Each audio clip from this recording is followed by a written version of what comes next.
Assalamualaikum warahmatullahi wabarakatuh.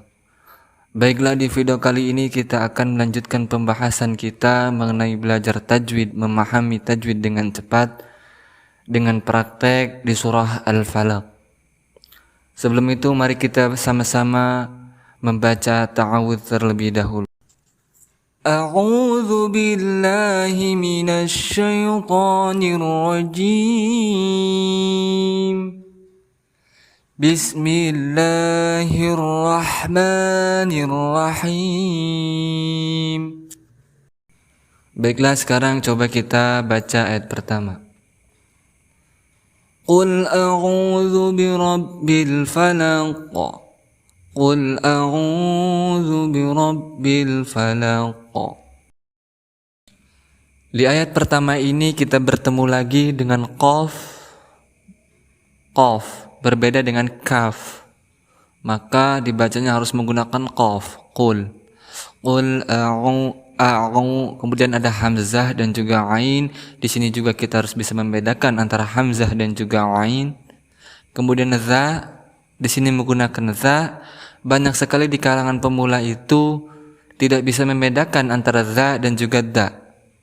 Jadi qul a'udzu, qul a'udzu birabbil falaq, maka za, qul a'udzu, za. Jadi jangan sampai ada terjadinya perubahan huruf daripada za dan juga da. Karena apabila terjadi sampai merubah huruf, maka akan terjadi perubahan makna. Kalau menggunakan za itu berarti berlindung, kalau menggunakan da itu mengundang.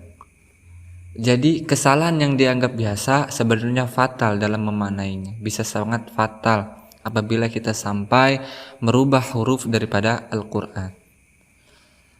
Kemudian kita lanjutkan qul a'udzu birabb, kemudian ada ra di sini berharakat fathah, kita hukumi sebagai tafhim, artinya tebal. Birabbil falaq. Kemudian ada alif lam, dibaca jelas, maka kita hukumi sebagai al-qamariyah. Huruf selanjutnya yaitu ada huruf fa. Di sini huruf fa ini termasuk huruf hamz, berarti ada suara nafas yang keluar ataupun angin yang keluar, fa, falaq. Kemudian ada falaq.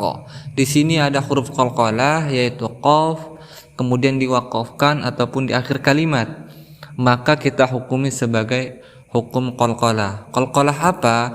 Di sini hukumnya qalqalah kubra. Kenapa qalqalah kubra? Karena ada huruf qalqalah yaitu qaf di akhir kalimat ataupun diwaqafkan. Kita lanjutkan ke ayat selanjutnya, min syarri ma khalaq. Min syarri ma khalaq. Kemudian di sini ada nun sukun bertemu dengan huruf ikhfa yaitu sya. Di sini ikhfa ausat sudah dijelaskan di dalam surah An-Nas kemarin. Kemudian ada ra berharakat kasrah, maka kita hukumi sebagai tarqiq. Kemudian selanjutnya ada ma. Di sini hukumnya mad tabi'i karena ada salah satu huruf mad tabi'i yaitu alif sebelumnya berharakat fathah. Ma khalaq. Kemudian khalaq di sini juga dihukumi sebagai qalqalah kubra karena ada huruf qalqalah yaitu qaf di akhir kalimat atau diwaqafkan. Min syarri ma khalaq. Min syarri ma khalaq. Seperti itu bacanya, khalaq. Ada pantulan daripada huruf qalqalah itu.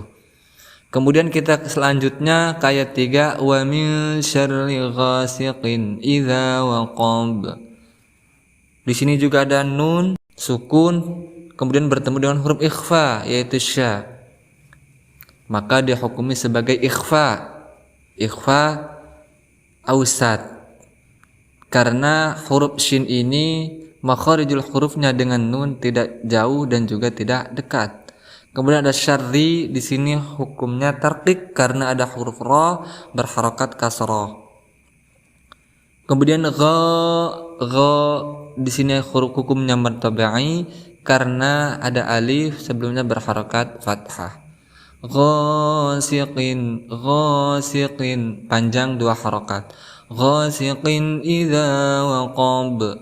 Kemudian ada kasrah tain bertemu dengan hamzah, maka di sini kita hukumi sebagai izhar halqi. Selanjutnya ghasiqin idza di sini juga dihukumi sebagai mad tabi'i karena ada huruf mad tabi'i yaitu alif sebelumnya berharokat fathah. Berapa panjangnya? Panjangnya 2 harokat ataupun 1 alif. Kemudian waqab, waqab. Di sini juga ada huruf qalqalah yaitu ba di akhir kalimat ataupun diwaqafkan, maka dihukumi sebagai qalqalah kubra. Kita lanjutkan ke ayat selanjutnya. Wa min syarrin, wa min di sini juga ada nun sukun bertemu dengan huruf ikhfa yaitu sya. Maka hukumnya ikhfa. Ikhfa apa? Ikhfa ausat. Kemudian syarri di sini ada ra berharokat kasrah, maka kita hukumi tarqiq artinya tipis. Kemudian syarrin, syarrin, kemudian alif lam tidak dibaca, maka kita hukumi sebagai al-syamsiyah. Kemudian bertemu dengan nun yang bertasdid, maka kita hukumi sebagai gunnah musyaddadah, maka dengungkan 2 harokat ataupun 1 alif. Wa min syarrin, syarrin, syarrin naffa. Kemudian ada fa berharokat fathah tegak, maka kita hukumi mad tabi'i. Panjangnya berapa? 2 harokat ataupun 1 alif. Huruf selanjutnya yaitu sa, di sini juga sama berharokat fathah tegak, maka dihukumi sebagai mad tabi'i. Berapa panjangnya? Panjangnya yaitu 2 harokat ataupun 1 alif. Naffatsati fil 'uqad. Kemudian ada fa bertemu dengan alif lam, maka kita hukumi sebagai al-qamariyah. Kenapa? Karena ada huruf alif lam bertemu dengan huruf al-qamariyah yaitu ain, uqad. Kemudian dal juga termasuk huruf qalqalah, maka di sini dihukumi sebagai qalqalah kubra karena ada huruf qalqalah yaitu dal diwaqafkan ataupun di akhir kalimat. Lanjutkan kita ke ayat terakhir. Wa min, kemudian di sini juga nun sukun bertemu dengan huruf ikhfa sudah dijelaskan, maka menjadi ikhfa ausat. Wa min syarri, di sini juga ra berharokat kasrah, maka kita hukumi sebagai tarqiq. Ha, kemudian di sini ha panjang 1 alif atau 2 harokat karena di sini hukumnya mad tabi'i. Ada huruf mad tabi'i yaitu alif sebelumnya berharokat fathah.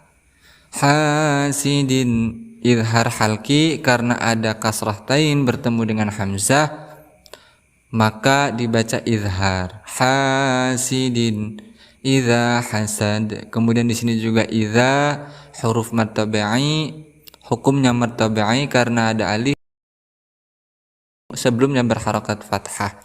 Idza hasad. Kemudian ada da, huruf qalqalah diwaqafkan ataupun di akhir kalimat, maka kita hukumi sebagai qalqalah kubra. Baiklah, coba sekarang kita baca dari ayat pertama. Bismillahirrahmanirrahim. Qul a'udzu birabbil falaq min syarri ma khalaq wa min syarri ghasiqin idza waqab wa min syarri naffatsati fil 'uqad wa min syarri hasidin idza hasad. Oke, sampai di sini dulu pembahasan kita kali ini. Mari kita sama-sama membaca Shadaqallahul Azim.